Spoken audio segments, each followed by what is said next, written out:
tropical shrimp like we eat. They're smaller organisms, but they are really high in beta carotene, and they love this brackish water, so there's a lot of the food.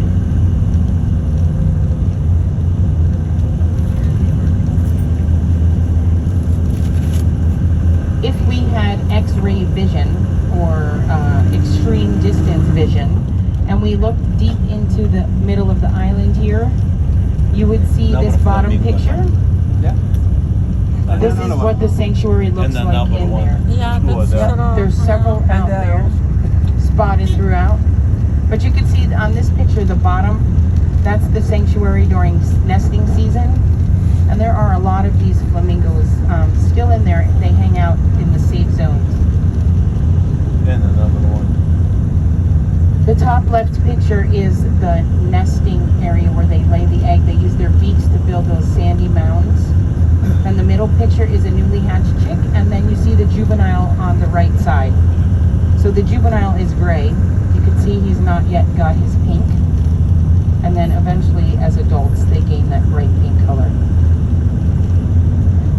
You're going to have to fact check me and let me know if I get anything wrong. Yeah. This is the nest area. You cannot. So we call it the sanctuary, but it's not a man-made or human place that, you know, there's not a sign that says, hey, land here. It's just over decades, this is their preferred location for nesting. California, yes, naturally, completely natural. These pictures were taken some time ago, and they did let the photographer in to photograph, to document, so we could all have an idea of what's happening in there. Now the lighthouse we're passing on your right side was built in 1838, and it's named Willem Storen. And Willem was the king at the time, and Storen is a Dutch word that means tower. So Willem Storen is Willem's Tower. It's still functioning today. The ruins were the lighthouse keeper's house, but thanks to modern day, we don't need to have a lighthouse keeper living down here. Now at the time, in 1838, this was far.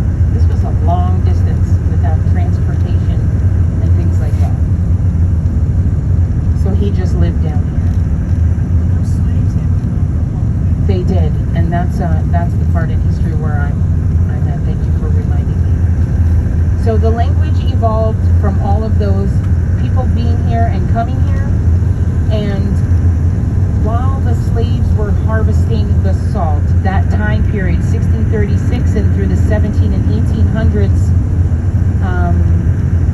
the slaves, again, they lived in that village in the north. I'll show you on the map so you have an idea. They lived up here. This is the village of Rincon. See that on the map? They lived up here. And then they walked down here.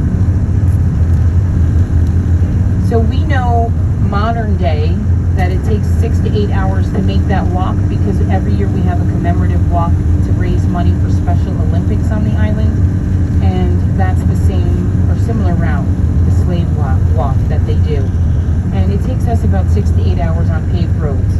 So we can imagine how much longer that might have taken over time, more time. So at the time there were some horses, but that I believe happened after during the war time. But there were donkeys. The donkeys were brought here by the Spanish over nearly 500 years ago. So I'm sure they helped to carry different things. They were used for transportation of goods. So the slaves would make that walk down during the harvest season. The huts were built in 1850. So that was a long time before the huts were built. So what was going on during the time period? Most of the slaves, like I said, they all lived up north. They would grow the vegetables, root vegetables, sorghum, aloe eventually, and let me tell you where we are right now. So here, this is more human species. Now, this is the only area where they are allowed to come and fish. They can fish in this zone. This is one of those natural inlets I was talking about that come from the ocean that helps flood the Cargill area. And they are allowed to fish in this little inlet, and sometimes they catch lobsters and different things. So it's okay to be right here because it's far enough away that it's not distracting, and because traditionally this is a place where people would catch certain fish. I don't know which fish, but there's certain fish that live in this area.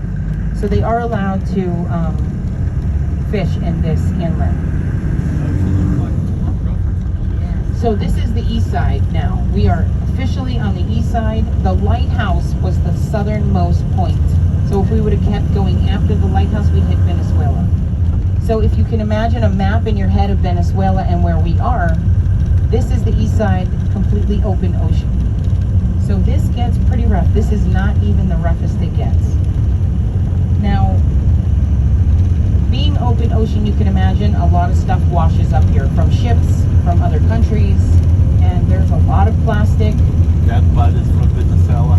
Could be dead bodies. I mean, we've had all kinds, not that I know of dead bodies, but we've had a lot of things. They actually documented all of the different number one Buddhist country, that they found here, and from many, many different countries. Beautiful different seeds.